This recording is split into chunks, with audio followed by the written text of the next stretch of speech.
Hello, Governor. Welcome, everyone, again to a Friday Media Therapy Deep Dive featuring myself, NupeFromDaVille, Rakai Steed, and also my co-host, the man of the moment, Mr. Centel with the Intel, will join me momentarily. I do want to thank everyone for showing up. There he is right now. Speak him, and he shall appear. What's going down? Sorry for my little bit of tardiness. Had to clean up some stuff a little bit, but here, what's going on, brother? How you doing, sir? Hey, man, just happy to be here, man. And y'all always look forward to our little Friday discussions because you never know where it's gonna go. Yep, I figured that last week we did the Valentine's Day edition, and we got a little vulnerable. We talked about love in all of its forms, and what it is and what it ain't. So I wanted to talk about, just because we are two, well, I'm not going to speak for you, sir. I know that you are young and using your olive oil every day and shit, but I am vintage, nice vintage. Don't ask my kids, but I am vintage. I've been around, done a few things. And I think today would be a good day to, I know we did like a personal edition 2 weeks ago, but we got a little personal, but today, let's talk about that, because you said something this week when we were in the Discord. And shout out to the Discord. If you go into either one of our descriptions on YouTube, you can see a link to the Discord. You said something this week in the Discord. We were talking, and just kind of after we roll, you said something that you had done before that I did not know. And I was like, oh, shit, that is interesting. It's just your background, and I knew that you were a thespian. I know that you've done some things, but just some of these sets that you have been on, some of the people that you have been around, music videos, movies, TV productions, is highly interesting. And I think that maybe today is the day that we share just a tad bit of that, I love to talk about film and TV production. That's my thing now. Yeah, and I thought that would be interesting. I've done a few things, but I don't nearly have that type of resume as you do.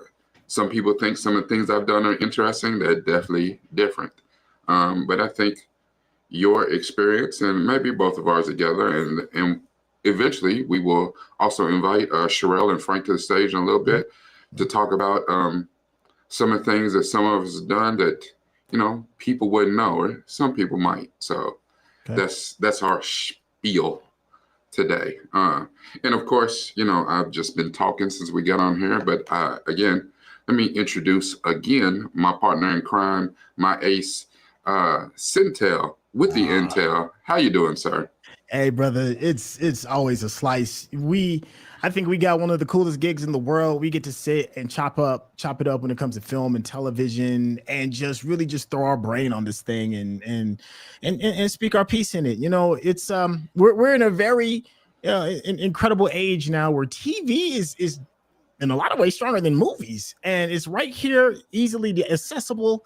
And I get a chance to talk about it with you, man. One of my favorite people in this world, and it's just a joy. So even being on this live, talking about it, digging into the details, like I had such a good time with the Valentine's Day one that we did, our last one. That one was great, and you have just this really cool, unique way to breathe our everyday life into the content that we enjoy, and we show some really cool parallels. And to me, it kind of really shows the artistry behind the things that we enjoy, because it's all this art is based off of real things and experiences that people go through.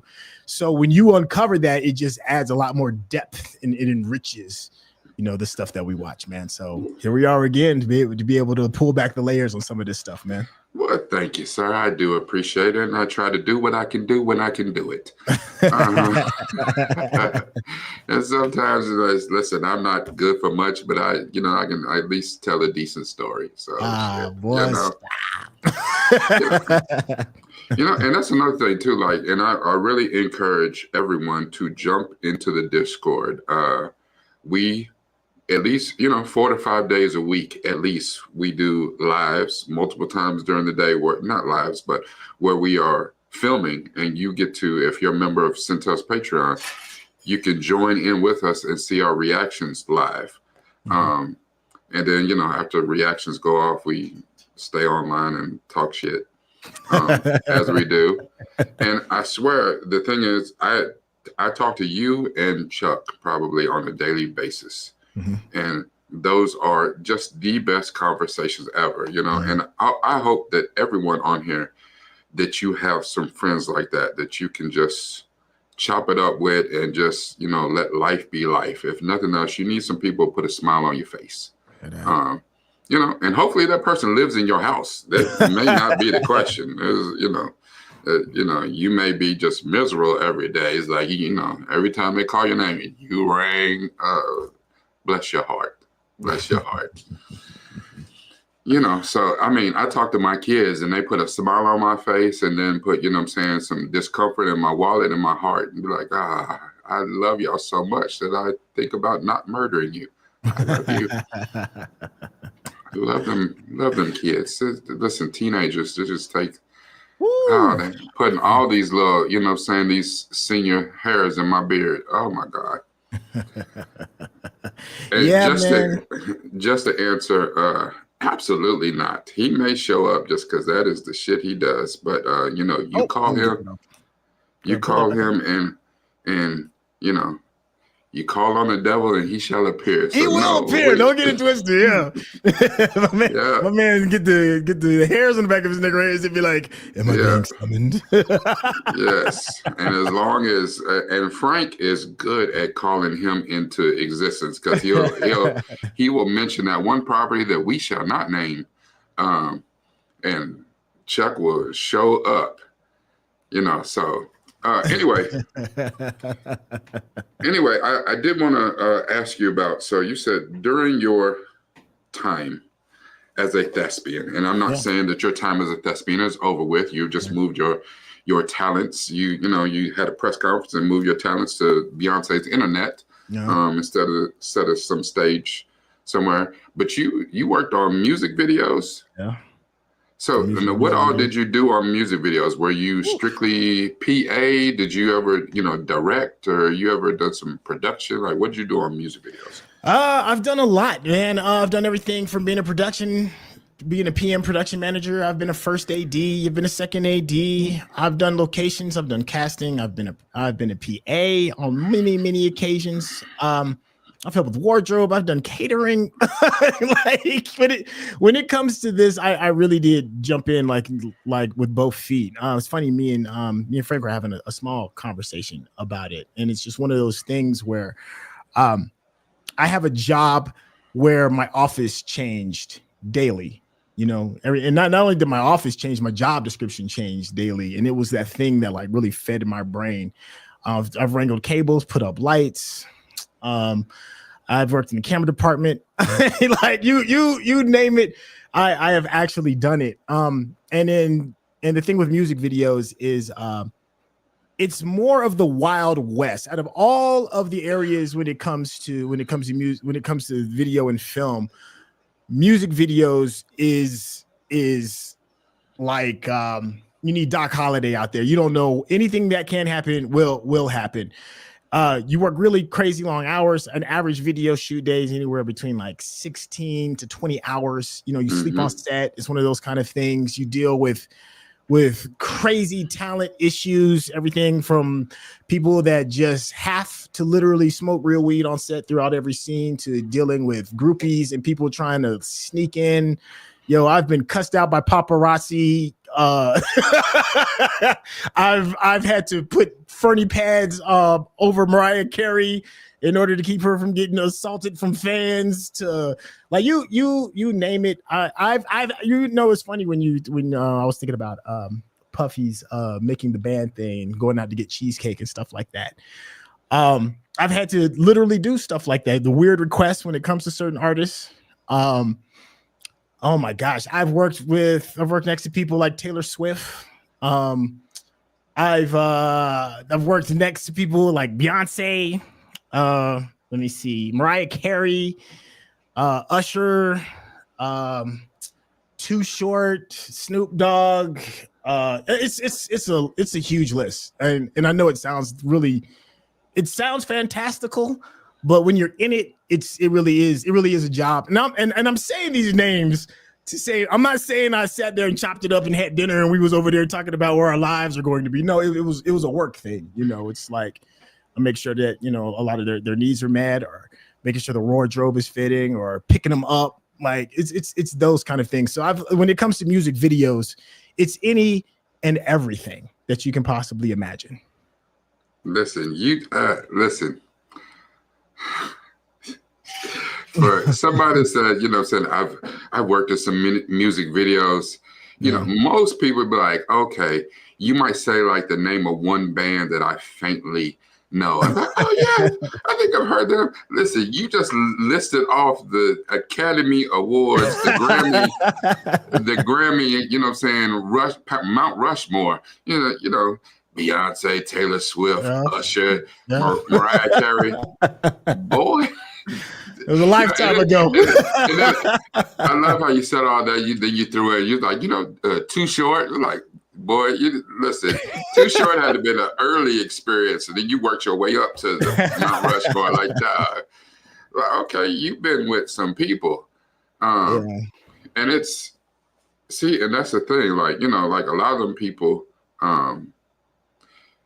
For most people, like, okay, so I have been around. I have not worked with that caliber of people. I don't even know how I'd been if I saw Beyonce with my own two eyes like that. I'd be like, oh, where's Jay-Z at? But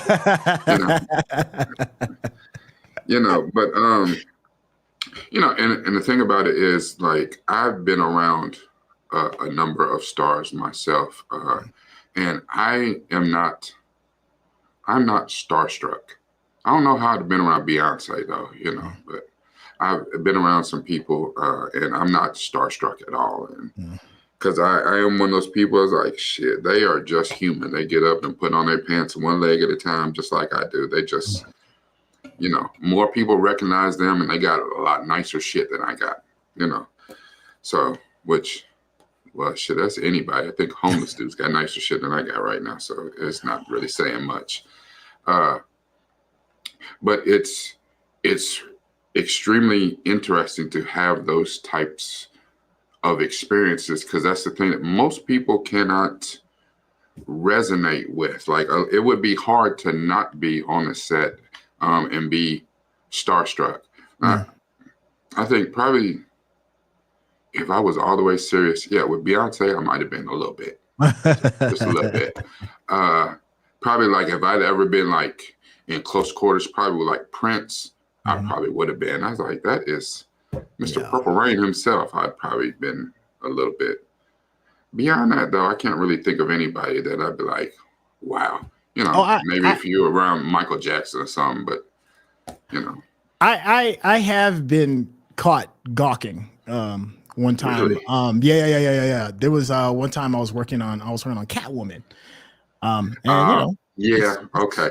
It's Halle Berry. It's Halle. Yeah. Like Halle. This is like she's still prime. Still, she's always prime. Let me be clear, she's always prime. But she was certainly a lot more in her superhero actress kind of stance thing going on. And there was a scene where I just had to just simply walk. I was an extra. I was just doing background. And she's like walking through, it's a street thing. She's like walking through the crowd and she's trying to figure it out or whatever it was. And I'm walking into it, and it's Halle. You can't not look, right? And she's like, the camera's here, and she's walking like by the camera, and I'm like cross-eyed at the same time, and I'm like, I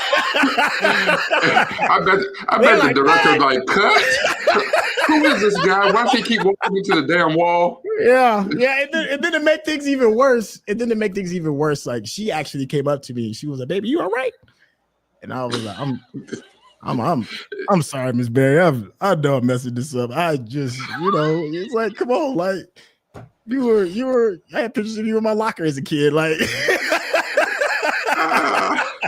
She was like, "Babe, it's okay." She gave me like a little hug. She was awesome. She was actually, but yeah, totally just stuck. I couldn't stop staring. But you know, she's like one of a kind, though. You know, what are you gonna do? Yeah, I get that. Listen, I get that. I ain't never been around Hallie. I was around her ex-husband once, and he told some stories. I was like, for real? But yeah, that's okay. Yeah, I can see that. Miss Barrett. I can see that. Yeah, I mean, it's different. It's like staring into the sun. Like she's beautiful. She's beautiful on film, and you know, when you see her on in magazines and stuff, but when you see it in motion in front, it's like, wow, God cracked his knuckles on you. He was like, all right, he said, I'm about to work out really right here. I'm about to do that thing. She's just, you know, she's a beautiful woman. You just and commands attention. You get it. It's like you see it and you're like, oh, I get it now. I understand. A beautiful natural woman. There's a lot of people, you know, on the Instagram that have went to a doctor to help them become beautiful women.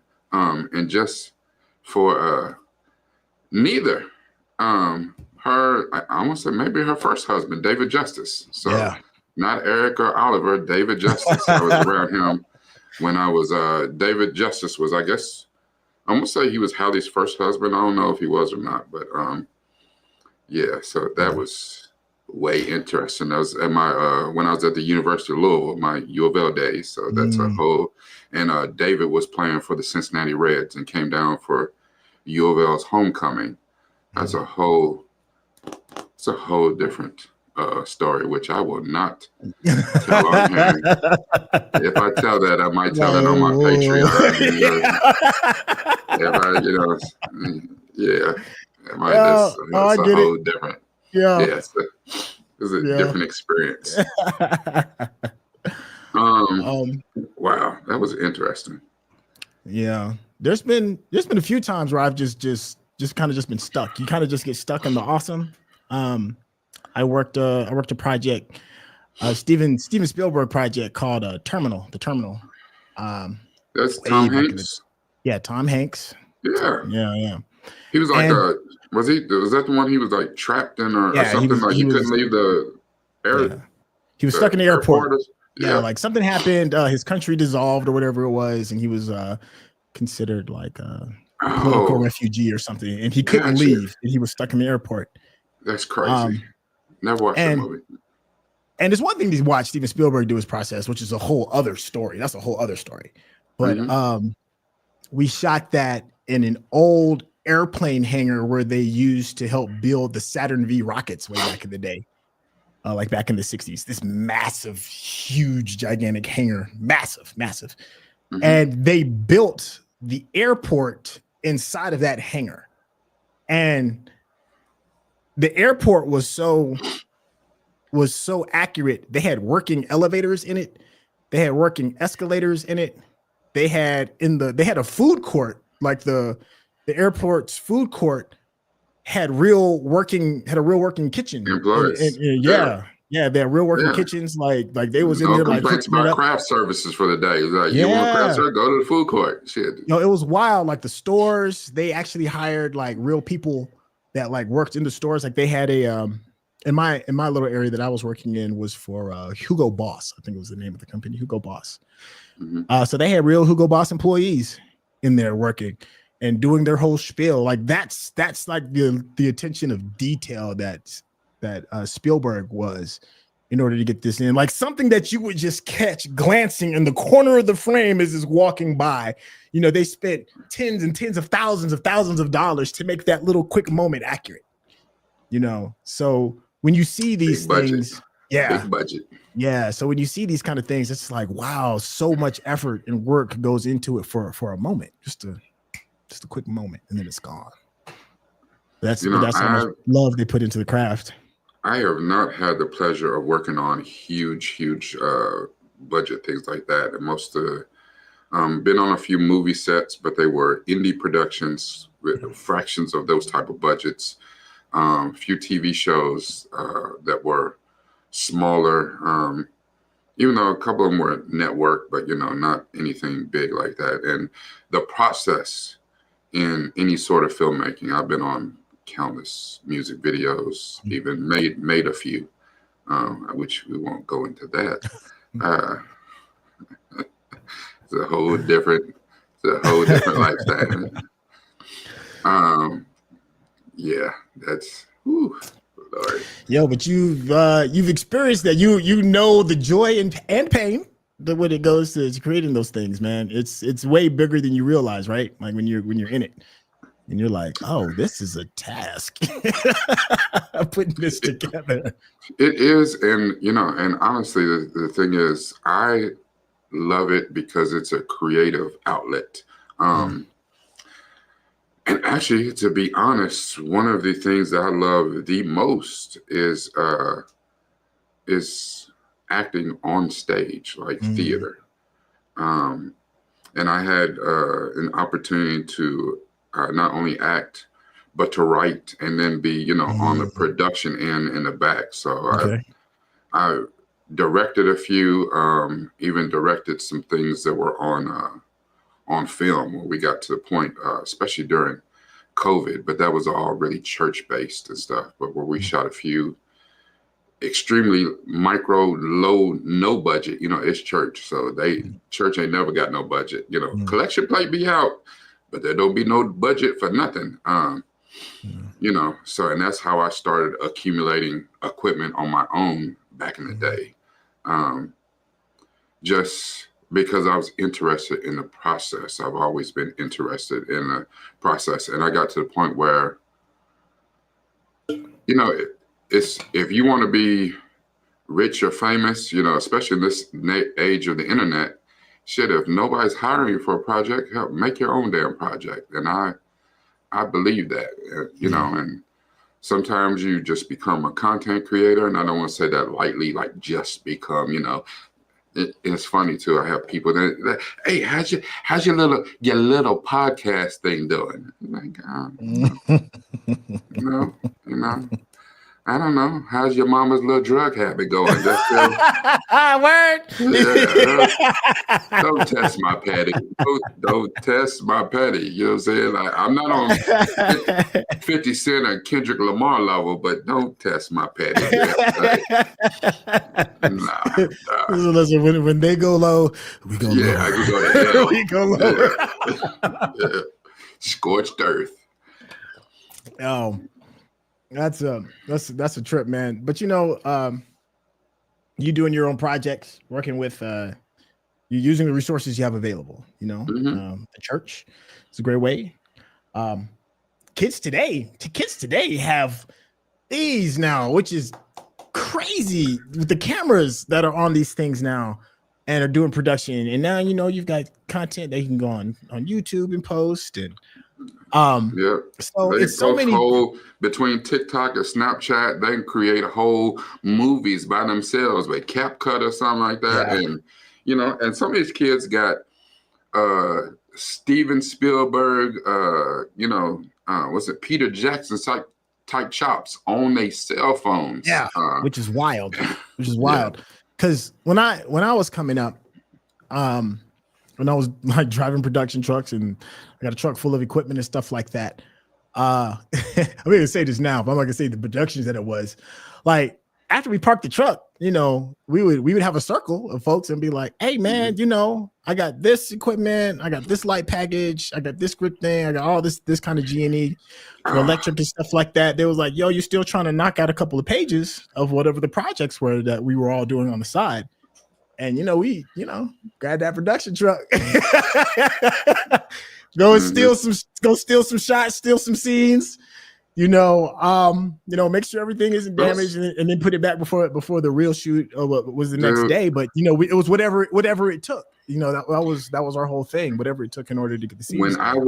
When I was younger, the tooth, those were the good old days. What was that movie? Steve Martin and Eddie Murphy. What is that movie? Bowfinger. Bowfinger. Yeah. Those type of days where and everything really was a barter system. You borrow. Beg, steal, borrow. Beg, borrow, steal stuff to get little guerrilla productions made. Those were the good old days.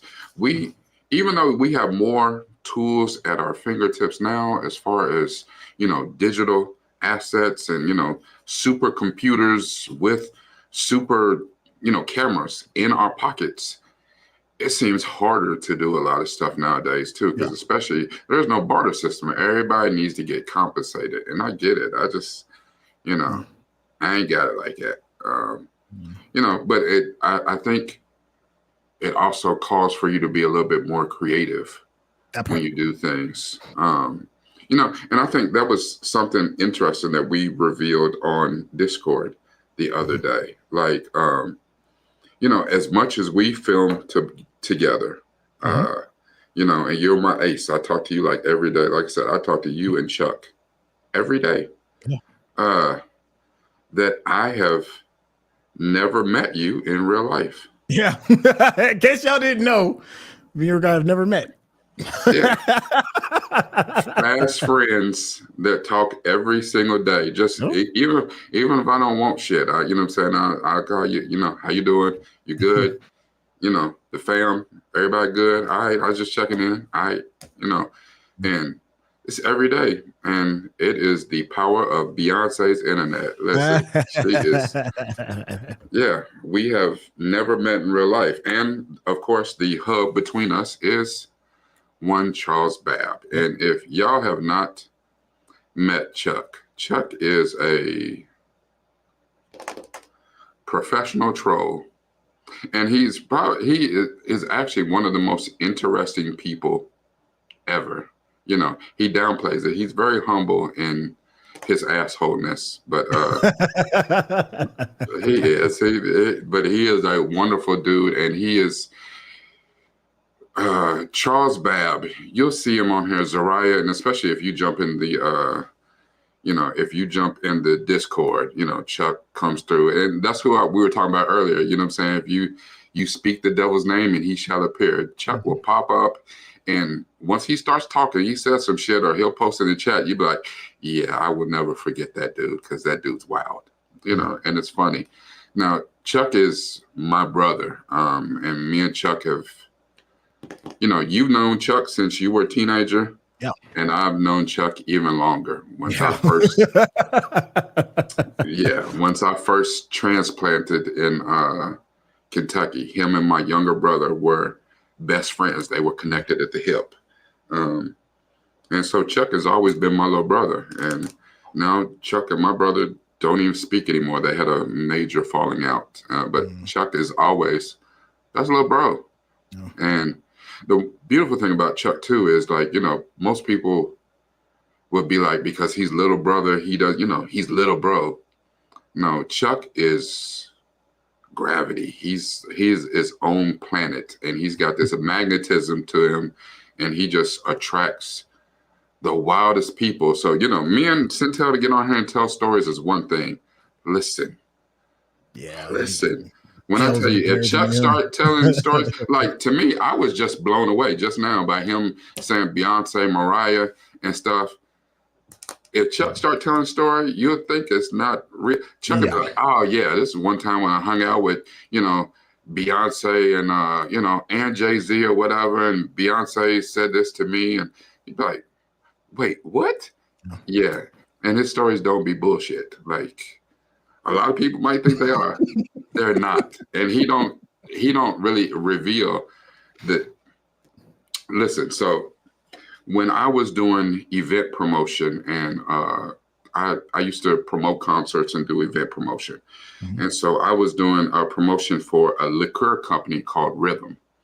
They had a wonderful liqueur, and they contracted me to do a derby party for them. So, living in Louisville, Kentucky, the biggest thing to Louisville, Kentucky is the Kentucky Derby every year, the most exciting 2 minutes in sports.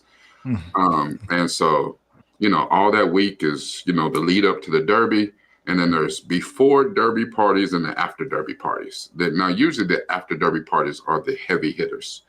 And I usually had done the night before Derby, I usually had done those kind of parties. Which was still nice, $100 a head, wasn't too shabby. Not at all. Yeah. I wish I was still into that, but that was a whole different me. I was a shark in those days. I am a guppy now. But I got contracted by Rhythm to do their after Derby party. Okay. And they said, and they had the budget. They was funding. I was like, oh, let's go. So we had, at the time, she was hot shit. Tila Tequila was the host of the party. She was the host of the party. Right. And then we had LMFAO when they was big as our musical guests. I remember them. So that's, they were party rocking and everybody in the house tonight. Yes. Yeah. So they were our musical guests. So the party, it was decent just because the one thing, if you know about Louisville, Kentucky, the weather here can mess up any damn thing. And it rained literal cats and dogs and small fish. It rained so badly. It's like, if you want to go out, how money you spent on your haircut, on your hair, on your outfit, prepare to go swimming to get to the venue. It was not a good night for me to, for us to recoup the money that we made, spending $100 a head to pay Tila, to pay LMFAO for the venue, for and we had it decked out, a first-class affair. But our reward for that party was that I was able to go and then do a party for a charity. And my particular charity, because I'm a soldier, I'm a former military man, was the Wounded Warriors Project. And so we did a party at the Playboy Mansion for the Wounded Warriors Project. So I got to do a party at the Playboy Mansion, and I brought my boy, my partner, DJ Fluid, from Louisville, Kentucky. He was the DJ I brought with me for the party. And because Chuck lives in LA, I was like, I'll be in LA for a couple of days. You know what I'm saying? I'll crash at your house and you're my +1. I actually had a +2, and we brought our partner, Bobby Kraft, brought them both to the party. So, it was the trio of us at the party. That was the longest and best party of my life. Well, I could only imagine. That's the thing. I was married. My second child, my daughter, was on the way. So I was at the party for work, and it was a work party. It was networking. Like I sat and had a conversation with the CEO, the chairman of NBC Universal at the time. Wow. Like that's who was at the party. A bunch of D-list celebrities. David Hasselhoff is an asshole. Not the Hoff. The Hoff. That ain't still not the Hoff. He don't talk to males. Unless you are his agent or somebody like that, didn't matter who you were. You know what I'm saying? Unless you're the dude to give him his check for being there, he don't talk to dudes. He only talk to women. It's like, screw you, dude. He's like, no, you offer me that. Yes, asshole. I am the Huff. I was like, I know you just heard me talking to you, mother. Anyway, I will whoop your night riding ass. Yeah, you gonna have to call Kit 2000 to come get you out this ass whooping. Who else? Oh, Vern Troyer, Mini-Me. I remember him. Yeah, from Austin Powers fame. Yeah. I almost beat his little ass. Come on, man. Not little Vern. Come on, man.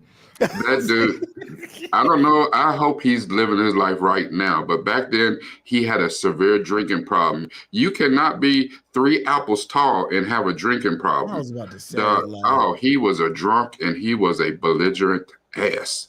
And it's like somebody's baby out there. It's like a toddler that's, what I'm saying? Like, that's like this little dude running around. He was definitely on his terrible twos. I almost beat his ass. Dude, so we're doing this for Wounded Warriors, right? So at the red carpet, we had 2 actual tanks on the grounds on the red carpet.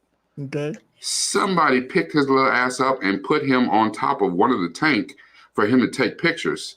Now he's only about this damn tall. You put him on the tank to take pictures. So as people are walking by to take pictures, because the tanks flank where you take the pictures. Okay. He just decides to unzip his pants and start pissing. That's like miniature on the people. Come on now, miniature Caucasian R. Kelly. If you don't get your little mocha ass down from there, like. Yo, just the visual of that is enough. That's just. They put it in the chat. Thank y'all. I did not know that.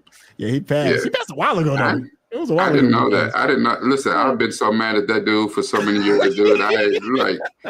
You ain't got to never do another Austin Powers for movie. Look, dead or alive is still disrespectful. Whatever. Yeah, disrespectful. I was like, if y'all get him down from there, I am going to punt him like a football field goal. Oh, little son of a. Get your man's. Yo. Anyway, I said all that to say, I had one type of experience, which was very professional. I was above board at a Playboy party.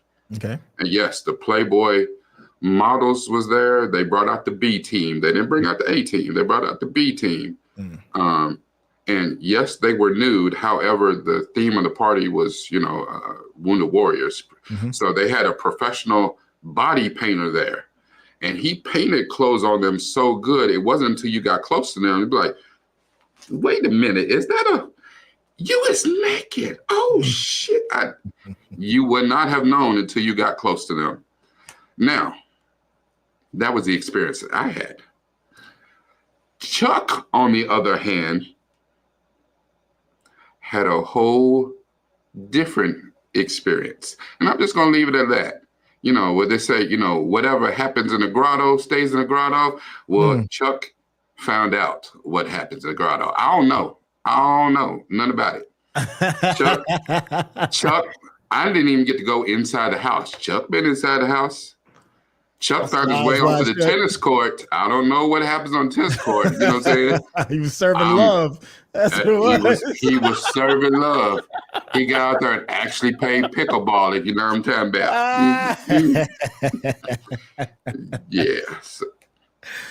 Yo, yeah. Look, we've been talking for a while. Hold on. I wanna before you rebut, I do want to bring in some of our esteemed guests. They are two of our very special friends and favorite partners in the Discord, Miss Sherelle and Frank. Hello, thank y'all. Welcome to the conversation. Thank y'all for waiting for so long to become part of Chuck's Diddy Party adventures.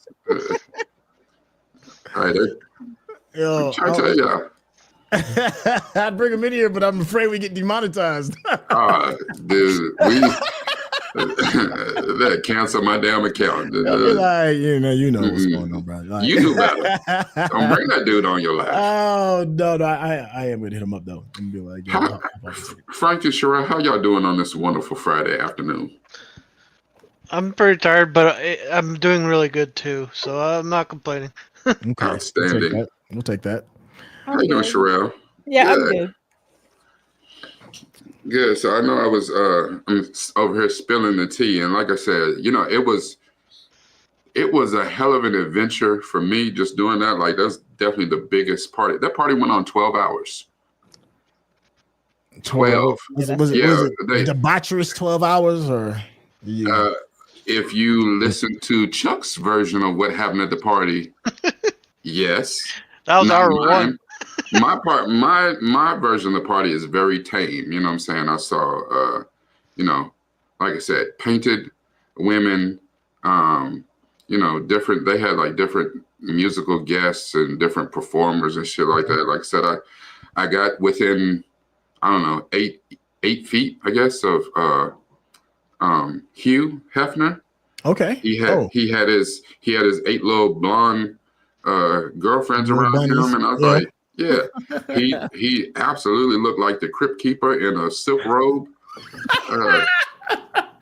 He was on the early footsteps of death's door. Like he was on the porch or something. I was like, my God. Yeah, I'm sure all 8 of his girlfriends, they were there because of his charming personality and his good looks. Yeah. Anyway. Yeah, my man been grooming for decades. That's what's crazy. But yeah. he checked out. He checked out before people started getting allegations. But I'm sure if you dug deep enough, oh yeah, he was doing Diddy parties before Diddy was doing Diddy parties. So don't get it twisted. And that's probably the thing, though. You know what I'm saying? I'm sure, like somebody like Hugh Hefner, a lot of them other dudes that did that kind of stuff. Yeah. The way they probably stayed out of it is they probably got dirt on people. You know what I'm saying? And hell, that's why. Before Chuck got into doing, animation and TV and VR and the media side of it, when Chuck came out of college, I was almost positive that Chuck was going into politics. Like his one of his first degrees was in international politics, just because he's that kind of dude. I thought he was going into international politics. I was like, okay, I'm gonna be hanging out with Senator Babb, and then he went into media, which fits the other side. Chuck's a Gemini, so if that makes any sense, you know what I'm saying? Like, no, it makes sense. Yeah, he's a Gemini, so yeah, he went down the other path in media, and yeah, he found out that the Playboy Party is a real party, but he might get into some stuff. I'm thinking about going to politics, and years later, like, yeah, we have this one video of you on the tennis court at the Playboy Mansion. But Chuck would probably be able to play it. Shit, this shit's impressive. Like, play it, like Yeah, that sounds like him. That's Chuck. Hold on. There's somebody in the chat that had an interesting question. Here he said, "Well, Frank, have you ever been starstruck?" I haven't, because I'm like you guys, where it's like a celebrity is just another person. Okay. But I get so somewhat excited at the notion of it. But like when I'm talking to them, they're just I don't treat them any different as I would like a coworker or a friend or like they're just somebody I want to have a conversation with. Yeah, I can hear that. Okay. I think just to pull on your coattails on that one a little bit. I think when you work with somebody, it's one thing like if you're just in the mall and then somebody you see and it's like, oh my gosh, that's that person. But then like if you're like working with somebody, then they really are just a coworker. It's like, oh, I need to get these tasks done. It doesn't matter who this individual person is. I think that can maybe play a part into it as well. Sherelle, how about you? No, the people that I feel like I would be starstruck over, I've never had an opportunity to meet. But most 98% of celebrities, I'd be like, whatever. Yeah. Do you have a? And then the other ones are dead, so yeah, that's not gonna happen. So like people, I'd be like freaking out over. A lot of those are dead. So. Yeah, I feel that. Does anybody have a celebrity bucket list, dead or alive? I've been to a few concerts, but I would have loved to have met Prince and chopped it up with the actual Prince. You know what I'm saying? Like, I think he'd have been interesting. I would have loved to have met the real Michael Jackson, not the one that, puts on the show for people, but as soon as all the my deep voice Michael Jackson. The deep voice Michael Jackson, be cussing and stuff. Be like, yeah, could wait till their asses left, mother. Clutch the pearls. No. Yeah, the Mike from Gary, Indiana. Yeah. Yeah. I don't know if y'all know out there, but if you have time, Google deep voice Michael Jackson. There's tons of stories when people that got a chance to work with him, and when the cameras aren't rolling and Mike uses a real voice, because what you hear on TV is that's not really his voice. He's got another voice that is Gary, Indiana voice, and Mike kept it real. So if you ever get bored, just Google. Yeah, they said Mike was an actual gang member. All the time he lived in LA, said he was a gang member. And somebody just recently put up the story that Mike got into a fight and whooped Tupac's ass. I heard about that. Yeah, Mike was like, "Look, don't get it twisted." I was ready. I'm Joe Jackson's son. Walk all up and down your ass. I'm Joe Jackson's son. I'll put the beats up and moonwalk off the sunsets. Yeah, Mike been fighting for a long time. Oh man, yo, Donnie said I met Maya last year. Girl does not age. Hey, Maya still look like oof.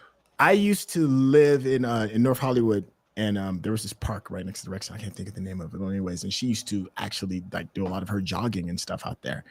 And I can't lie. I did. I used to go to the park and be like, yeah, get a little bit of reading in. You know, she come a little trotting by and be like, hey, Maya. Go back to your book. Right, It's like, well, this book is filled with saliva. Like, who's been slobbering in this book? You got a dog? Like, no. what's you? I've always been of the mind that like I in my brain are already best friends with these people. So like I'm not gonna like freak out over them because I'm gonna be that person that they meet. They're gonna be like, that was the coolest person I've ever met. Like, who is that? I want to be their friend. So I feel like in my brain it just makes me calm down because I already know them. So I'm talking to them as somebody like I already know. No, I always thought about like some of them people I don't want to meet because you know the people that you fix in your mind that are cool, and he's like, damn. I wish I could hang out with that person. They seem like they'd be cool, you know what I'm saying, catch a drink with, just chop it up or whatever. You'd be like, you know what, we should be friends. And then, you know, you actually get a chance to meet them and, you know, they'd be like, all right, well, nice meeting you, buddy. What was your name again? And like, that did not go how I thought it was going to go. I thought we was going to be best friends. And like, nah, I don't want that shit. Like, I don't want that shit. No, I'm good. They say don't meet your heroes. And I think there's a lot of truth to that. Don't dig too deep because you're going to find out that they're human and human beings make mistakes and do things. All human beings do. So you know, be careful. They're flawed individuals just like the rest of us. And unfortunately about them too, now that they have that whole notoriety thing too is a whooping. And most people can't really fathom what that looks like to the removal of your anonymity. I was watching something, they were talking about somebody like Chris Brown or Justin Bieber. I remember when I was teaching, I remember all the little girls loved Justin Bieber. All the little boys at school hated Justin Bieber with a passion. They didn't care about his music, they didn't care nothing about that. And I was like, y'all are funny. I said, because y'all hate that dude with a passion. I said, I guarantee you, any of you would switch lives with him right now today. And they're like, no, I wouldn't. He's this and he's that. I was like, really?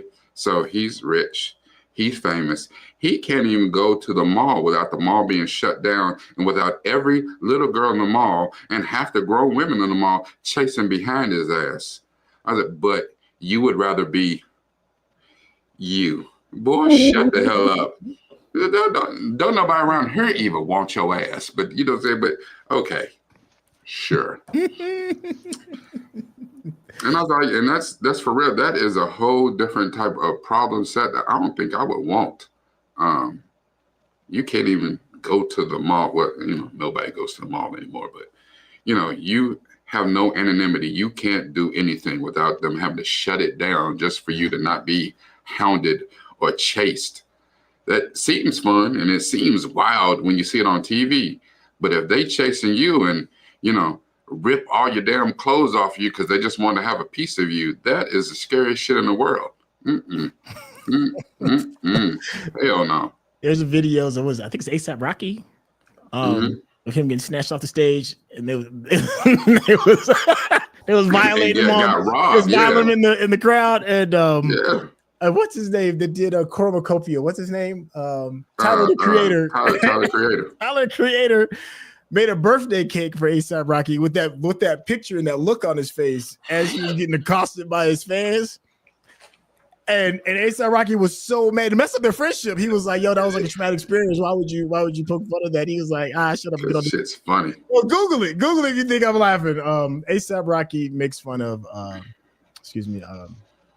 my gosh. Tyler Creator makes fun of A$AP Rocky. Yeah, Tyler Creator cake of A$AP Rocky. Go and you'll see the picture. It's absolutely hilarious. It's actually kind of sad though, for real. You know, I mean, most people think it's like, oh, that'd be great. Nah, nah, bro. Yeah, you gotta have a sense of humor for some of that. What was I doing? I was on I saw Usher get snatched off the stage one time years ago. Yeah, like they be over there. He was trying to be like smooth and grab fans' hands and all that other stuff, and he's singing, he's crooning. Girl was like, "Get your ass in this crowd." And all you saw was his feet kicking up in the back. When his he bodyguard had to jump into the crowd and try to swim to try to pull Usher out the bad boy. When he flew on the stage, he didn't holler. Did he know? Did he? Did he know? Oh man, that's funny. I've seen. I remember they had this event in Atlanta called Tafreja, way back in the day, and it was a company that put all these artists together, and then they would have like these concerts and stuff for HBCUs, and I was at Goody Mob. I was watching Goody Mob, and they're out there doing the thing. And this is at the time when Goody Mob isn't like, they had just done cell therapy, but it hadn't like really gone like crazy. And they were rocking the crowd, but they had followed up behind somebody else that was a lot more popular at the time. And people were getting like, get these dudes off the stage, go to the next act, whatever. And I was sitting next, like maybe like 4 people down in the audience, and this dude was like, "Yo, get these dudes off the stage," and he threw a water bottle, and I seen that joint hit Big Gip in the face. Boom, psh, water went all over the place. And I seen CeeLo Green, little bitty old CeeLo, run, jump, swan dive into the damn crowd, like 5 people down from me, on top of dude, and just start giving the beats. Stop. It's like, yo, don't be like these are people. Like, you got to be careful. Like CeeLo's from the block. Like, he was not about that business. Needless to say, that concert was over, but CeeLo gave that dude a whooping that he remembered, man. Yeah. And a lot of people, especially, when you're dealing with some of these people, you're careful. A lot of times you don't know their full circumstances. Not only that, the thing is, some of the circumstances, what you read about is not the real thing. That's their publicists and stuff put out. They hide the parts, where these people are actual gang members and, saying, damn, suspected of killing somebody, some shit, and they will beat your ass. Plus, in the Dungeon family, they stuck together. They lucky it was only CeeLo. They from around the way. It ain't like. And when you were talking about things a lot different, I give you 2 examples who had the greatest two people that had the greatest publicists ever, PR people. Whitney Houston. Oh, hell yeah. And the other one is, I remember the week after Tom Cruise fired his publicist. It was PR person. And then was that when he was standing on the couch? He was on the couch. He was on the couch. Standing on Oprah's couch. People didn't know that was about, like, Tom was really, a little different. They had done such a good job of, showing you this facade of who Tom Cruise really was. And the same thing with Whitney Houston. Everybody thought Bobby Brown was the issue. And it was like, nah, it wasn't Bobby. Whitney had her own ideas of how she wanted to get down. Yeah, she exposed Bobby to a whole lot of stuff. He's like, what? I'm saying, be careful meeting your heroes. They're people. Bobby's like, I just smoked weed. She's like, here, you're going to snort a little of this powder. Like, what? Like, yeah, people are people. So, so what other, so, we've been talking a bit about, just that kind of media experience and people that we've been around. And unfortunately, I've been around a bunch of athletes. So athletes are a different breed of folk. I remember I saw Shaq. Shaq is one large human being. Big guy. Jesus. You know what I'm saying? Like, I saw here living in Louisville, we have a wrestling promotion here called the OVW, the Ohio Valley Wrestling. And it used to be like the minor leagues to the WWE. So when they were trying to get into the WWE, or if they got injured and they needed to work it out to get back into the WWE, they came here to Louisville, Kentucky, and worked at the OVW for a while to get back. So I saw John Cena before he got big. I saw Batista was here. He was called Leviathan. Batista was here. A bunch of people that made it, and were here working. Mark Henry used to be here all the time. Victoria. There's so many. I saw Undertaker here. Oh, that would have been cool. That's a large dude. Legend. Kevin Nash is a damn giant. Kevin, he's part Sasquatch. Even though Kevin, he was like a center for the University of Tennessee basketball team. Who said that again? Kevin Nash. He was a center? I mean, of course he was. Actually, that makes perfect sense. Yeah, of course. Yeah, he played. I'm pretty sure that he was a center. I don't know how much clock he got, but I'm pretty sure he played basketball at Knoxville, Tennessee. I believe it. Get your big ass in the paint. Yeah. It's like, oh, you like hitting people. You like checking people. We got something for your big ass. But it's a different thing to be around people like that. But I was going to talk about, actually some of the most interesting interactions I've ever had have not been around celebrities, but just everyday people when I've been in different parts of the world, just not trying to understand the culture. When you're around people in other places, you have to understand their culture or shit will go left. And so to 2 points, like I went to go visit my family in Chicago. And before I got there, I'm a LA cat, but I was also military. My dad was officer in the Air Force. So I didn't know the customs and things like that.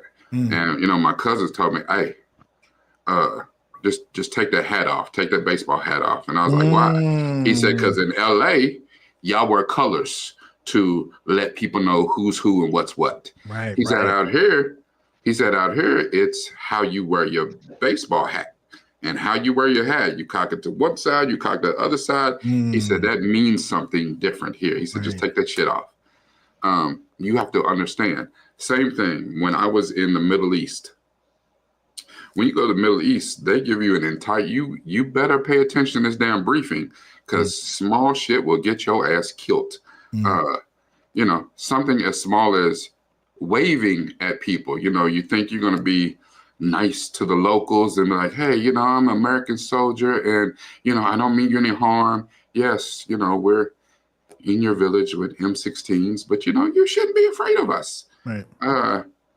Wave at them with your left hand. You want to.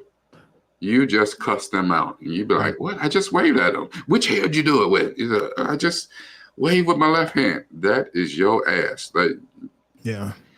And they said it's just part of their culture. You don't wave at people with your left hand because to them, that is the hand that you wipe your ass with. Right. So what are you really saying to them with the hand you wipe your ass with? And he's like, for real? That's a thing? That's a thing. Absolutely a thing. Yeah. And it's just part of culture, and I think it's important if you ever get a chance to visit different parts of the world, how different parts of the world, how they react to things and the kind of things that they say and do that throw you definitely off. I remember somebody walked up to my dad. My dad almost gave this dude the beats because he didn't know we was in London. And the dude said, I heard what he said. And my dad said, what did he say?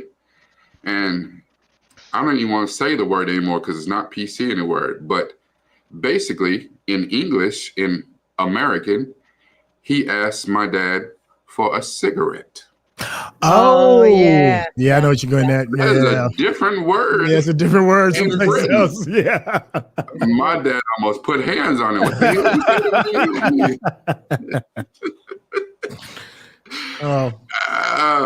Yes. You have to learn, you know what I'm saying? A biscuit and a donut and all that, like shit is different over there. It's just small things. Culturally, verbally, it's different. And it's like that in a lot of part of worlds. Have you been outside? Any of y'all been? I mean, I know that Frank is outside of the country right now, outside of America. He's in North America, but y'all been to any other parts of the world?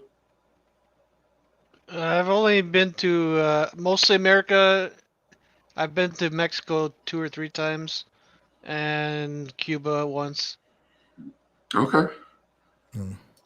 Okay, and just for y'all, if y'all don't know, Frank is Canadian. He's from good old our neighbors up north. He's from Canada. Oh, so, his chest is out right now because their hockey team just put the beats on the U.S. team. Was it last night? I want to say. Yeah, I think I heard about that. I'm one of the few Canadians that doesn't follow hockey. Okay.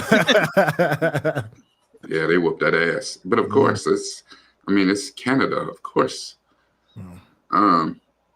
Okay, so Mexico a couple times, Cuba. Centel, you been outside the country? Yeah, I've been blessed. I've had a job that's allowed me to kind of like travel a little bit. So Canada, New Zealand, Australia, Brazil, South Africa, Nigeria. So yeah, I've been fortunate enough to be able to get out and see how the rest of the world is. I'm very lucky. I'm very lucky, so I don't take it lightly.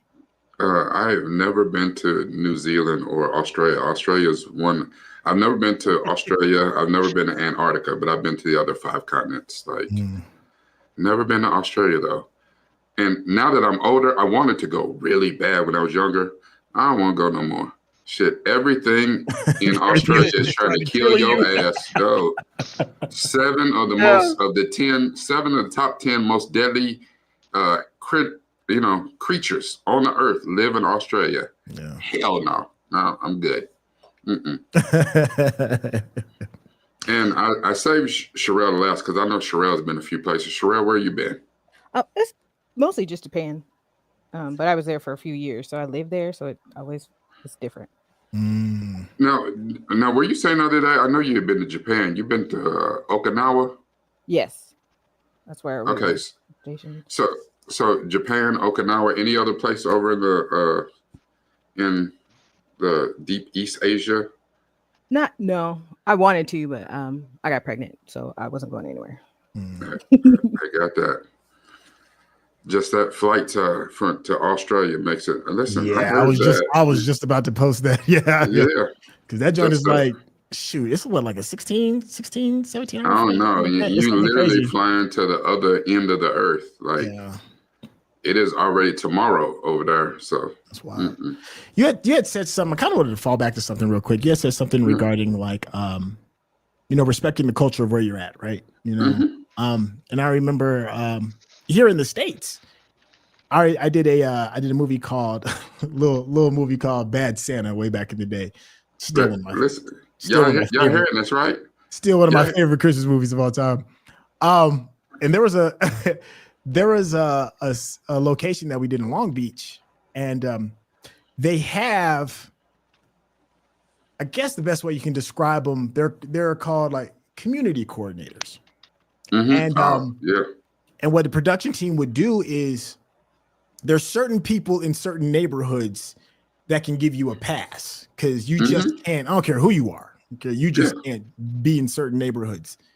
And there was a guy, he had a connection with a lot of the different neighborhoods, so that if you had to get some of these shoots in, you had what we would call like robber's money. We would call it like that. And it's like, a couple grand that the community advisor would, pass out to his discretion in order to keep things kind of keep things mellow, right? He had like these 2 big ass Rottweilers too, just in case. And he kept them on him at all times. Some of the most well-trained dogs I've ever seen in my entire life, like stood next to his side all the time. He moved 1 inch, they move 1 inch. But the thing is that even here in the States, there's cultural, there could be a cultural disconnect, and things that you can do could be disrespectful. And you walk in somebody's neighborhood, setting up for things that could be potentially be making money, you got to pay. It's like you can't just walk up in here, and you can't get the police to do that because that's going to cause a whole other thing, and then nothing gets done. And I've been on sets where the community has not gotten their payment, and I've heard shots rang out. They're not shooting in the production, but they'll let you know. Just a block away, you hear that thing go off. And that thing will go off like every couple of hours. You hear that thing go off, so you need somebody to go in there to kind of like facilitate, right? Yeah, someone did not drop off the bag. That part, that's a real thing. You got to pay attention to the neighborhood that you're in. There's this thing in the South called sundown towns, right? And you live in the South, there's certain places off the beaten path, off of not off of your main interstate, but off of highways, where you gotta If you look like me, you should be nowhere in the city when the sun goes down because violence will ensue. And Oh yeah. And here's the thing: like, when I moved to California, I'm thinking like, it's Cali's progressives, a blue state. That's not the case. You can be in a blue state. It's some red counties in them blue states. And there's been a couple of times where me and other black folks where we've had to have like police escorts. Because there's sundown towns in California.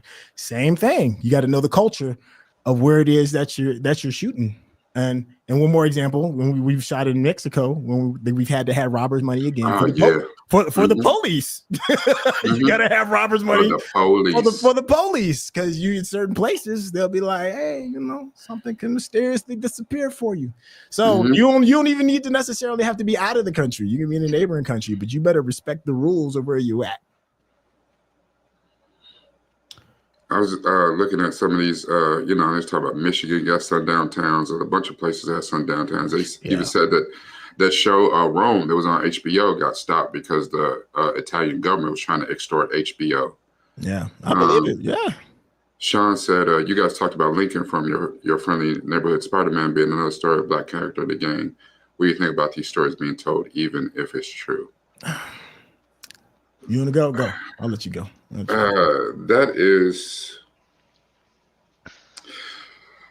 we had a discussion a couple weeks ago on a little show that I do called Binge-Worthy on the Geekish Network on every Wednesday night on YouTube, and where we binge a series and let you know if you should watch it. And we put new eyes on Falcon and the Winter Soldier as we got ready to watch Captain America. Mm-hmm.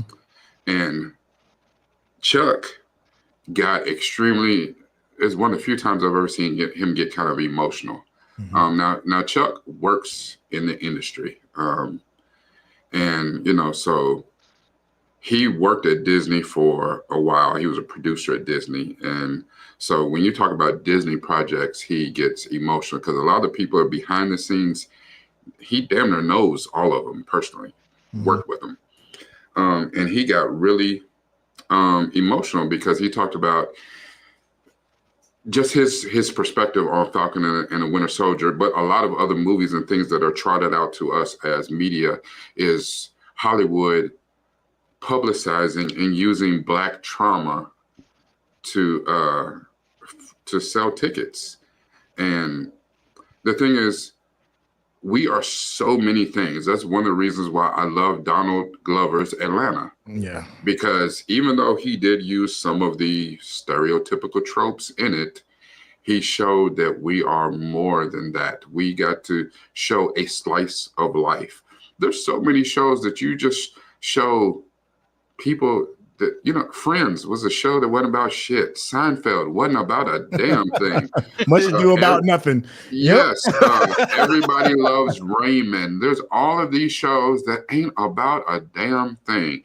King of Queens. And all of these shows where people just sit around and don't do a damn thing. They talk, they have conversations with families.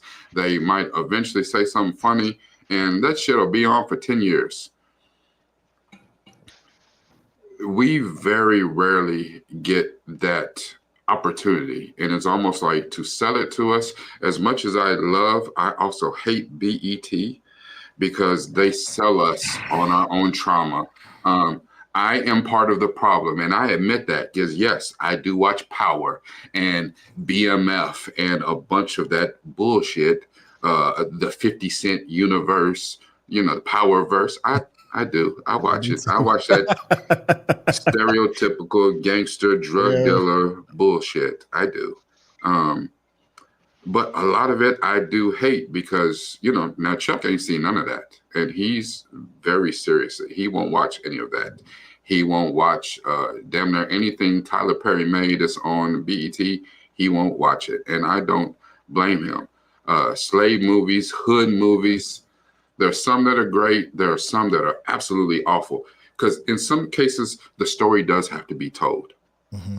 But just trotting out another story, some stereotypical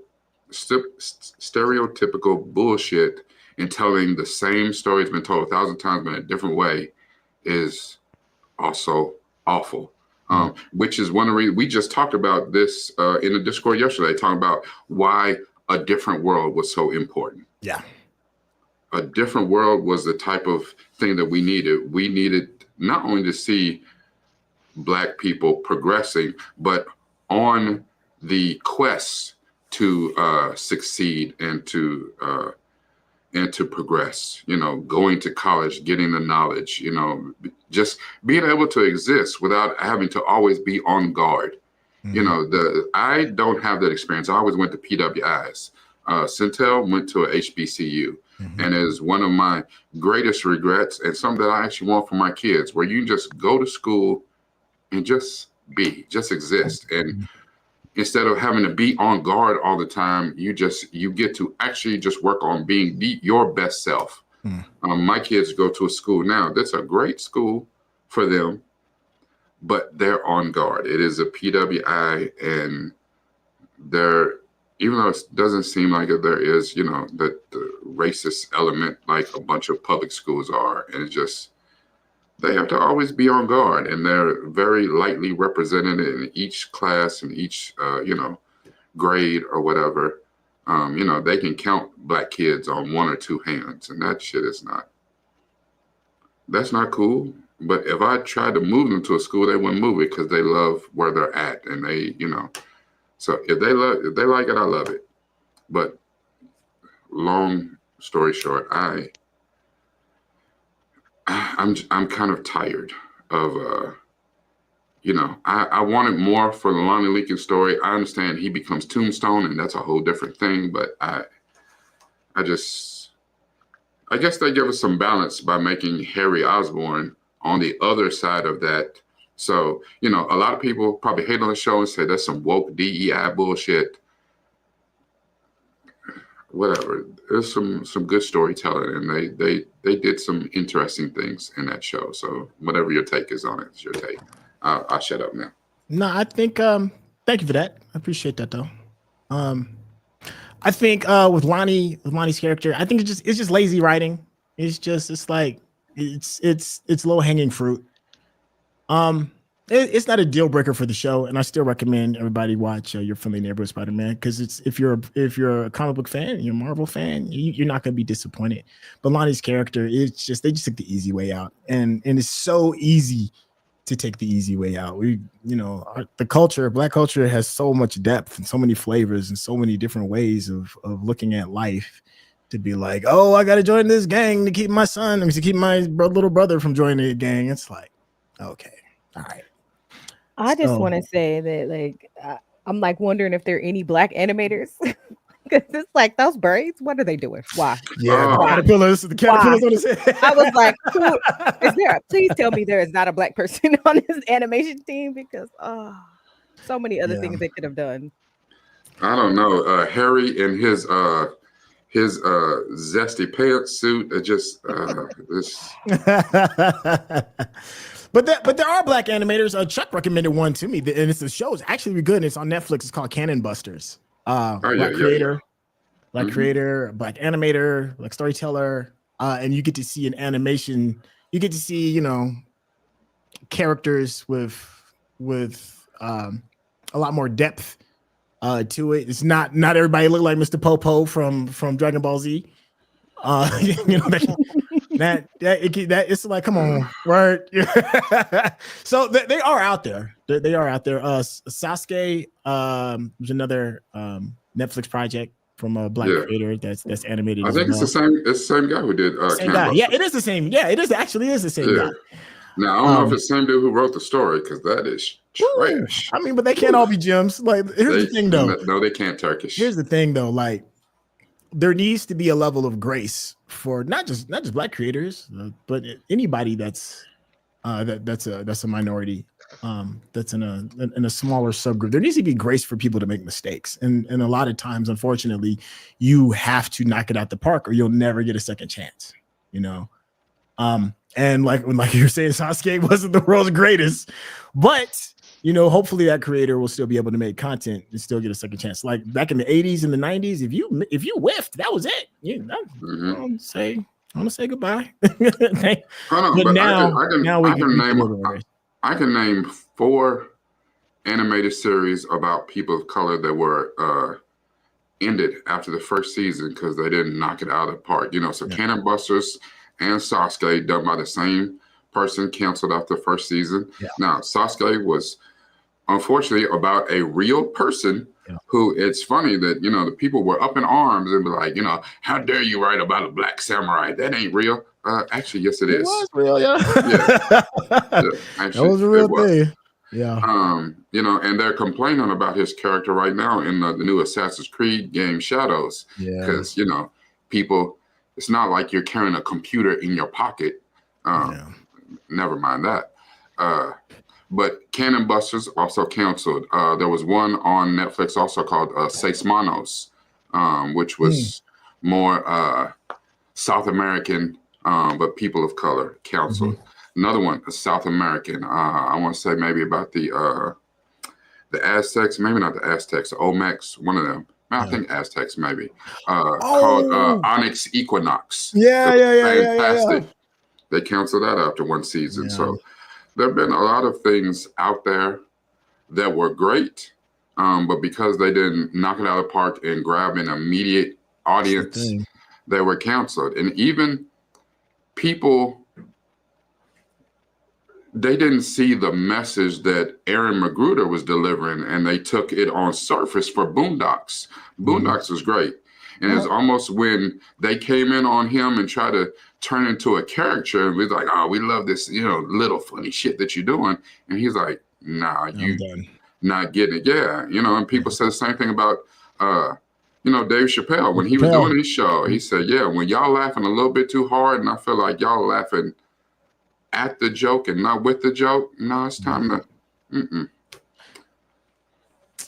know, when the satire doesn't hit the way it's supposed to, and you end up becoming the butt of the joke, and then it stops, which is unfortunate because Aaron Magruder, it was decades ahead of his time, ahead of his time with Boondocks. It's still relative. Like Boondocks still holds up, which is wild to me. That's crazy how good Aaron Magruder was. I want to know about the damn sorcerer. Who is it that works for Hogwarts that's working on The Simpsons? Who is it that's got the eye of Agamotto and can go in time and see all the things that's going to happen and then animate that shit on The Simpsons? That's what I want to know. I want to know what sorcerer is working on The Simpsons. But you know what, though? They've done, what, 35 years? 32 years? Something like that. It's 32 years, right? You know, it's just the law of averages at this point. They've done so many that, you know, some are just going to hit. That's what I'm guessing. That's what I'm guessing. Not some are going to hit because, you know what I'm saying, to picture, you know, like Trump actually coming down the escalator and doing something like they get some stuff that's like dead on. It's like, ain't no way in hell y'all don't got the scrying glass from Lord of the Rings. They got somebody knows the future. They got John Teeter on staff. Yeah, they got somebody over. Somebody's got a time machine. They need Jean-Claude Van Damme and the rest of the time cops to go get their ass because somebody is cheating. Another bad movie. Another bad movie needs to go on the list. Simpsons been on since Tracy Ullman. You ain't lying. That was a long time ago. Yeah, Tracy. That's such a deep cut. Most people don't even know who the hell Tracy Ullman is. They're like, who is that? I never heard of her. Yeah, me neither. She was she did skits and kind of that improv type comedy back in the day. That's an interesting question. Do you think in the age of representation, the creators try to exclude people of different cultures instead of include them and have them learn and feel like a part of it? Anybody want to jump on that? Oh no, I think I need a little bit more context clues. I'm not sure if I understand the question. Yeah, I don't understand it either. So I guess what they're trying to say is, like, let's just take Aaron McGruder's Boondocks. If there wasn't enough white people on there, you're excluding white culture in order to push up black culture. That's what I'm kind of pulling from it. The age representation, or like for instance, like when Eddie Murphy did Coming to America too. And people were really upset because they were like, yo, it was all black crew, all black actors. The only person they had was the guy in McDowell's cleaning up. I forgot his name. Yeah. The comedian Louis Anderson, right? And they almost had to put Louis Anderson in because people were complaining so much about there like not being any white people. So I'm assuming that's what Sean is saying. It's like you're making this project for us by us, but you're excluding certain people in order to keep its authenticity. Like, how do you feel that's an overstep, or is it like this is us and we just gonna do us? No, I feel part of the problem is that people fail to see the argument, because in a heartbeat, we, and I'm saying we, which is any minority group, will complain if a minority group is not represented in a project, because they're saying if you take a slice of life, since when is there a slice of life that doesn't include some other group of people? It's, going to have, more women in it. It's got to have people of color in it. It's got to have, LGBTQ community in it. Any slice of life needs to have some of those things, if not all of those things, represented. And too many times in HBO, in media, Hollywood projects, they include a bunch of people that don't even fit the damn thing just to check off some boxes. Say, okay. No one can be mad because we include everybody in this shit, even if they don't fit there. Yes, there are white people that exist that don't have no damn black friends. And, they might know somebody black from their job. That don't mean that they hang out with Larry from, accounting or whatever the hell.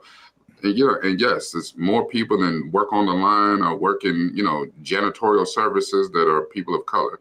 That don't mean they hang out with them. So your entire show might just be about some white people, just like your entire show might just be about some black people. But in this day and age, people are so sensitive.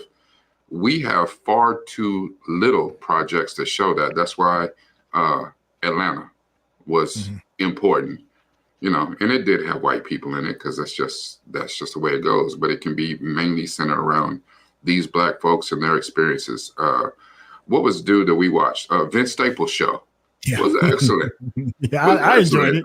I enjoyed crazy ass life, and and that's great.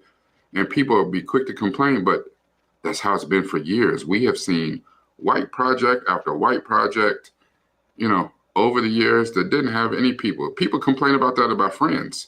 And Friends would be like, oh, we did have black people in them. If we can count them on one hand, no, you didn't. You went on for 10 years and you had like 6. Stop it. But that didn't take away from it being a good show if you like that sort of thing. Yeah. So I was reading the comments because and hold on, before we get to that one, because I do want it. Okay. This one, Seinfeld was walking around NYC for years and didn't see one brother. Yeah, see, shit like that is bullshit. Yeah. It wasn't until Dwayne Wade's wife, what was her name? Not D Wade, excuse me, D Wade's wife. What's her name? She was the first black person on Friends. What's her name? Oh my God. Aisha Tyler. Oh, was it Aisha Tyler? Okay, I was thinking of No, she was because she was Ross's girlfriend or something like that. Okay. All right. So, yeah. But then again, those projects aren't running up the target market, So there wasn't. That's true. That's why. Like for us, we like Living Single. That was our Friends. It was originally the first Friends before Friends stole the. Yeah, and Friends were like, damn, this is great. Let's do it. Let's change the faces. So they're like, this is our market, and this is who we're gonna go to. But then you have to keep in mind, this is like the 90s. We're in the 90s, so there wasn't as big of a push for that. But it's always been that way. You love New Edition, we do too. Now we'll just call them, Backstreet Boys, what was the ones before Backstreet Boys? New Kids on the Block. New Kids on the Block. Yeah, we do the same damn thing. Yeah. Yeah. Tom Rich said the problem with that question is that the majority community has the option of only living in white spaces, but minorities don't have those luxuries. We don't exclude, we are excluded. There's a lot of truth to that. There's a lot of truth to that. I will say, as a white person, I don't miss any white people if there's none depicted. but to add to that, I mean, if there's one station of BET's not showing white faces, you've got literally 60 other channels that you can. Yeah, exactly. That's what that's what I mean. More, I'm not going to miss it because there's an oversaturation. Yeah. So it's not like there's a lack of that. You know, one thing I used to be really jealous of when I had like basic cable back in the day before there's all these different platforms and stuff, and I was still getting radio stations through an antenna. Is there was but one of the things I used to always be jealous of, like there was so many like Spanish channels. Like it would be like for every 5 American channels, it was like 10 Mexican channels. And I was like, damn, I'm jealous. Like all I got is BET and I gotta pay for that. But you know, it was, you know, Telemundo or what all the different options that was available. I was like, man, I wish we were afforded that type of opportunity where you could. They even had Telemundo and Univision and all that. Yeah, I mean, it was a lot. I was surprised, and maybe it's because I was keep in mind, like this is early 2000s, and you know, I was living in California, so maybe me being so close to Mexico is why it was so thick. But it felt like, damn, there are a lot of options. So their culture persists. Yeah. You know? I used to love me a telenovela. Watching BET Uncut. I used to watch it. I didn't even speak Spanish, but you always knew what was going on. So they were like, "How are you watching this and you don't speak Spanish?" Well, because I know what's going on. I know so and so. Yeah, that was her auntie, and then I would like pick up a few words here and there. So if you knew like a few, you knew everything that was going on with everybody, and you were gasping at the right time. It was awesome. But see, but that's a testament to good writing. Listen, if you want to know if something is written very, very well, this is what they used to say when I used to take writing classes way back in the day. If you can watch a television show with the volume off and know what is happening, then you're a good visual storyteller. You shouldn't have to have the words to show you how the dots connect. And to co-sign what you're saying, Sherelle, like I would watch some of those telenova joints too, and I'd get the idea of what's going on. You know, I might not understand the language, but I know that dude don't like that dude, and I know that she's sleeping with him, and I know that's got to be his daddy that he stole from. Like it's crystal clear.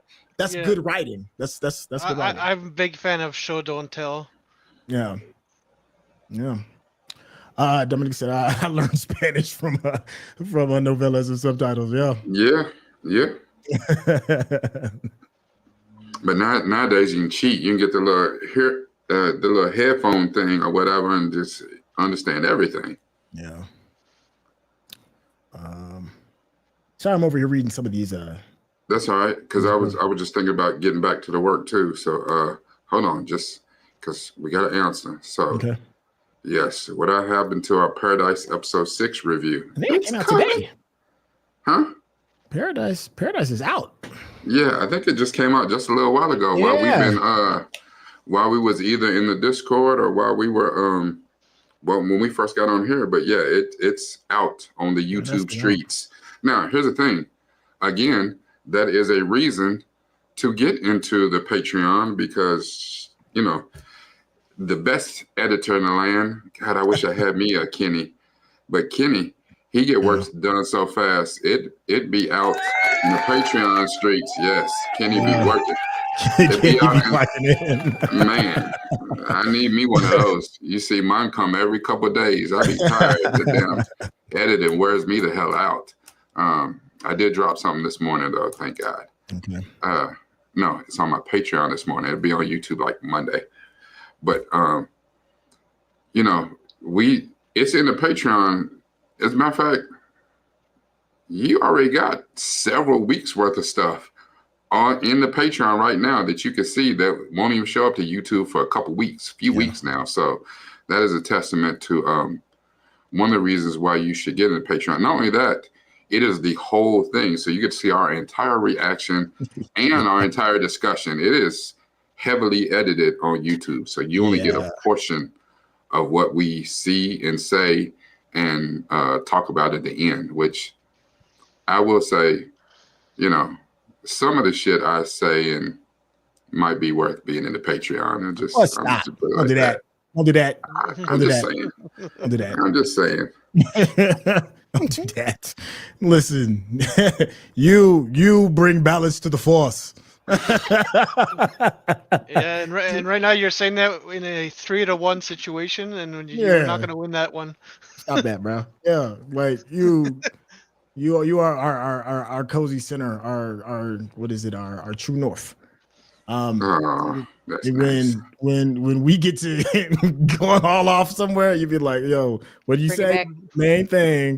The main thing," and Keep that is the main thing. Yeah, and that's just one of the many reasons why I tell people to subscribe to your channel, man, because you really keep the main thing the main thing. We can get distracted by a lot of these shows and movies that we watch, and you're like, "No, I want you to look and pay attention to this thing.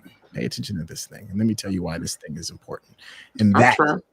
Yeah, man, you get behind the scenes. You pull the curtain back into this media that we watch. So if you are not a member of Rukai's Patreon, yo, sign up. If you're not a member of his YouTube channel, hit that subscription button, hit that like button. All of that goes a very long way because this brother's special. Listen, I wouldn't mind it. Y'all come on, stop on through now. Get here. I know somebody told me the other day, somebody said, they said, why you be doing these accents? Listen, that is not my little hello, governor. That is just something that's stuck. I don't know. I really cannot pinpoint where it came from. I have lived all over the world. I lived in Germany for 4 years. While I was living in Germany, the second time, because I lived for 2 years, 2 different times. So I learned to drive in Germany on the Autobahn, which is the best experience ever, which makes me so angry at American drivers. It makes no sense.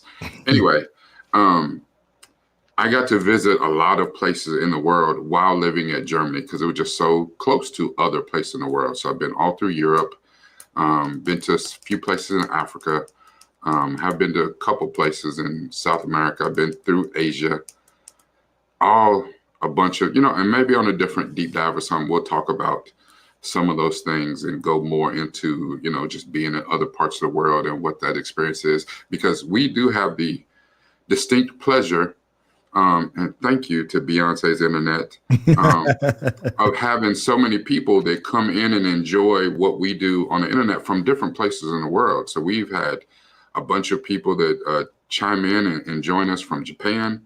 One of the members of the Discord, Bookish, she's in South Africa.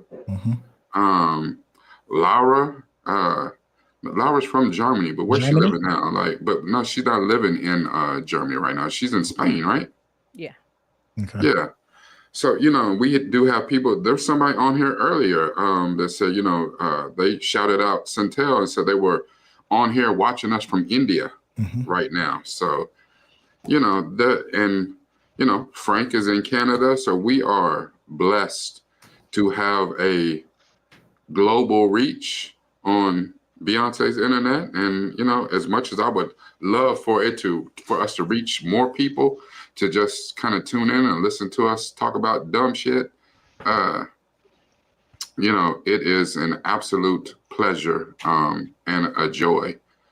And that's why I didn't, going into today, I didn't really have a real focus of our talks. I know that sometimes we like to focus on, we get finished with an episode or series of Doctor Who. We talk about Doctor Who a lot. And the community here, the Discord community, put us on the Doctor Who. We just kind of watched the Christmas episode with the 15th Doctor, just kind of on a humble. And they were like, you guys really need to go back and watch Doctor Who. And we stuck. Now we're about to finish season 8 of Doctor Who, and it's stuck and it's worked. Because for me, there's so much richness and so much to think about, so much to talk about behind what the episodes are about. The episodes are about whatever they're about on the surface. But to me, there's a lot of thought and intentionality that goes into those. So that's what I talk about. And I guess maybe it was from there, or we have another friend that joins us on the other show that I do called Bingeworthy on the Geekish Network, which is actually Chuck's network on YouTube. And she was actually, I think she was studying for a part. She's also a thespian. She's also an actor, and she's been in things. Miss Courtney Scott Wright, she's quite interesting herself. And she was studying for a part. She was auditioning for a part where she had to have a British accent. And so just one day on a humble, me and her got to talking, and my British accent falls off, very quickly. I could say some words and then be like, wait a minute, that sounds like you're Australian. Now it sounds like, are you Welsh or Scottish now? Like it'd be all over the damn place. It does. It's not faithful, but for some reason they like when I said hello governor, and it's stuck. It's weird. I do like accents though. And I do that. And that's just me playing with my time being a thespian. Now I ain't nobody like Courtney or Centel for sure, but I do like to jump in those creative spaces. I wish I had it in me to cosplay. I used to take my kids to conventions, like comic book conventions, because I love comic books. I love this media that we talk about, Marvel and Star Wars and all this shit. I don't have the patience, and then my fluffiness just will not allow me to get in anybody's costume and be like, hey, who's that big bastard in a costume? No, I don't want to hear that. So just walk around and be normal at a convention. But I love the people that take that type of care and the love for a project and get into costume for it. And that's why I kind of play with accents and play with just different characters and stuff like that. I think it's fun to try on the skin of somebody else for a little while. I've been me all my life. I'm not going to ever stop being me. But it is fun every now and again to be somebody else for a few minutes. So, and just in case y'all are wondering, Centel is also nursing. His son is knocking on death's door. He's been sick all week, so that's probably why Centel jumped up out of his seat to go deal with his son. His son's in there hacking up a lung. Here he comes back. He had to get him some tomato soup. You okay? Everything all right? You on mute, my guy. You still on mute. Yeah, my bad. I got a kid that's under the weather, so I thought I had to. I didn't know if I had to clean up some barf or not. So, but he's good. He's good. Thank y'all for being patient. Oh man, can I interrupt real quick? Because I saw a super chat. I just wanted to absolutely shout out. This is coming from Tracy Ann Campbell. Thank you so much for the super chat. Said, my bad, just episode 6. So happy I'm joining. I hope you talk about you joining the Discord over there. And if not, if you're just joining as a subscriber, that is awesome. Thank you. You have no idea how much the generous gesture means to us, because you didn't have to do that, but you chose to, and we're super, super grateful. So you go on and get that. Thank you.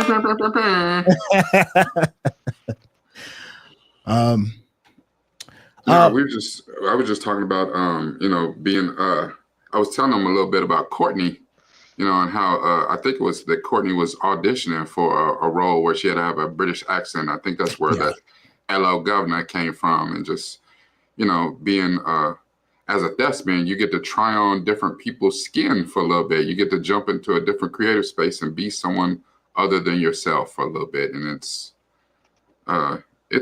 fun. To me, it's fun. Like, I don't like that method acting, people that go completely immersed and they become that person that need therapy to get out of that person. I don't like that shit. But nobody's trying to live that DDL life. Even though DDL is arguably one of the greatest thespians of our generation, I ain't trying to live that life though. Yeah. When you got, in case y'all don't know, DDL, he's talking about Daniel Day-Lewis. Yeah, Daniel Day-Lewis. I like what you do. Don't get me wrong. I'm glad you put it all on the line, but don't ask me to do that. Yeah, I think before he died, I think Heath Ledger was going method. There's a bunch of other actors that go method, and I can't. No, thank you. I am sorry, but I am going to have to cut it short. Like I can maybe do like another 5 to 10 minutes, and then I gotta. No, that is perfect. I would actually just love to hear from Sherelle and Frank. We went a little bit long today, and just we were all over the place, but we just hope that y'all have enjoyed this time with us. Any closing words, Frank? It's always a good time hanging in with you guys. I've said it to Sintel directly to his face before. The only reason I ever found the community and joined it was for you, not him. Yeah, he told me straight up. He was like, he told me straight up. His face, but he was like, it ain't you, dog. It ain't you. Wait a minute. Wait Whoa, a damn minute. Whoa. We got a good one here. Look in the. Yeah, clutch the pearl. Hold on, wait a second. I'll let you bring this in, man. This is on you. First off,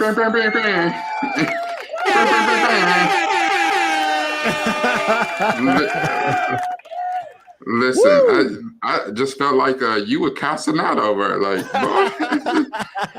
listen, Raquel Sintel, thank you for all that you do in today's talk on representation. Here is my standard contribution. Thank you. Please keep doing what you're doing. Sintel, my thoughts with your son. Hope he's on the mend. Oh, thank you. Sintel, due to the changes in government, I'm no longer on X. If you still like me to reach out, let me know. Take care. And that was from Craig H. I find you, Craig. All right, Craig. Okay. Yeah. Listen, that is, and I understand that. Listen, I have an X account. I'm barely on X too. That dude who runs X, he's out of his rabbit ass mind. And now he's got governmental backing. That is nuts. It's ugly in them streets out there. Them X streets is crazy. However, I am on Blue Sky as well too. The original founders of Twitter started a thing called Blue Sky. So if you want to get back to the old Twitter experience, minus the how you say it on here, corn. Even though I think that's on there too. I think that's on there too. You can't get away from corn. I don't care what you do. It's corn and OnlyFans is going to show up. They're going to show up. They're going to show up and show out. Sometimes you just got to pop out and show ninjas. So I don't, it'd be out there if that's your thing. But Blue Sky is a nice place for just that kind of what Twitter used to be. Yeah, we haven't set up for that just yet.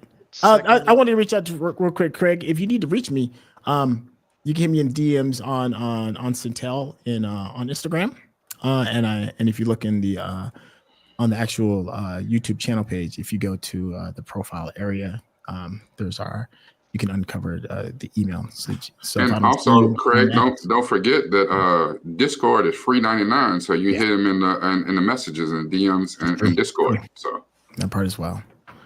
But thank you very much for that contribution, Craig. That's awesome. Yeah, I'm gonna give you one more thank you. Wow, you certainly know how to end on a cliffhanger. Right? You know how to close out an episode. My goodness. Yeah, that was like that after the credits scene or something. Like, oh shit. Can't wait for the next movie. Yeah, there's more. And I definitely don't want to forget Sherelle, any parting words? I mean, I really don't have anything to say after that. I mean, I'm just saying. Listen, me neither. I feel you. But I do want to say, for that, go ahead. I joined for both of y'all, so thank you. I wasn't like y'all in a package. So unlike Frank, I joined for both of y'all. Thank you. Thank you. Even though Frank was like, it was never you. I joined for I joined for Rakai, but I stayed for both. I love it though. I love it. Yo, he told me straight out. He was like, let me just make sure I want you to understand where I stand. I gave Rakai leave out. That is too funny. Frank, that's my guy right there. I do want to tell you that I am, as y'all heard earlier, I have never met this man in person, and he is one of my best friends today. And I am extremely thankful to not only to Sintel, but his entire family who have embraced me. And a lot of my success. I know that it is me. I get on and talk my shit and say what I say, but a lot of that is due to not only Chuck and the Geekish Network, but a lot of it's due to Centel and just being a co-host and his community embracing me and letting me be a part of the community. So I thank you for that. I have not had a whole lot of other co-hosts. I don't know why. It's not intentional, but it just the chemistry. I work well with Centel and it just works. And I enjoy my time. Us talking about media, we can throw out some random ass quote or something from some movie that you don't think nobody else has saw, and he has seen it and he knows exactly what I'm talking about. And that shit is great. You know. Chuck is pretty good at it, but sometimes I have to remind Chuck. I don't ever have to remind Centel. I was like, this dude's watched as much bullshit as I've watched, and that's great. It was like, yeah. Yo, that part. Yeah, man. Same. It's nothing but a love fest for me, man. You already know off top, man. You're my ace, man. You're my number one. This doesn't look like this without you, man. It doesn't. So. Well, I mean, even doing this right here, the lives on the Fridays, that was Centel's suggestion. He pushed that idea to kind of, move me off my square and get me a little bit out of my comfort space. Because I guess when I do my deep dives, I can go back in and edit those and cut stuff out. And because if y'all see like a raw cut, I might cut it down to 15 minutes. That should be like 40 minutes. I'll just be talking, just saying stupid shit, getting distracted. I'll be like, and this is squirrel. I'll be, my ADD, ADHD, it'd be getting me too. So I might need some medicine or something. And because I'm talking about Centel, I cannot go away with talking about one of my other favorite people. Hey, there go my baby. Look at her. Hi, Snooty Vegan. Hi, MC. She calls me Cobra Kai. She calls me Cobra Kai. Cobra Kai didn't went off air now, but the last 5 episodes were amazing. But she calls me Cobra Kai. That's my friend MC. There she go. Oh, listen, hold on. Don't worry. I'm about to check on him. Let me just. I gotta go, guys. Listen, yeah. I'm like, but wait, I will stand up for you. You tricked on him in the middle of this. So yeah, like, that was a friendly reminder. Yeah. Look, and here's the thing. Listen, I understand. I love that MC is really Emperor Palpatine. You know what I'm saying? You don't know how strong the Force is with her. All she said was hi. Yeah, but that was a reminder. She's like, I understand. I understand. Yeah. Hey, that is your reminder. Playtime is wrap this shit up. Hit the button. Wrap it up. Yes. Get off. Yeah, you playing up real. I gotta go, guys. We know you're not about to get me in trouble. Yeah. Listen. We got the message, MC. We love y'all. Thank you, Frank. Thank you, Sherelle. Thank you, Centel. And as always, if y'all tune in with us, this got to be about this, but it's always about this right here. Thank you, chefs. Thank you, chef. All right. And we'll see y'all every Friday. So next Friday, 12:30 Eastern Time. Peace. I swear this it takes a while to shut this stream down. You'd be like, feel like I'm doing a mannequin challenge.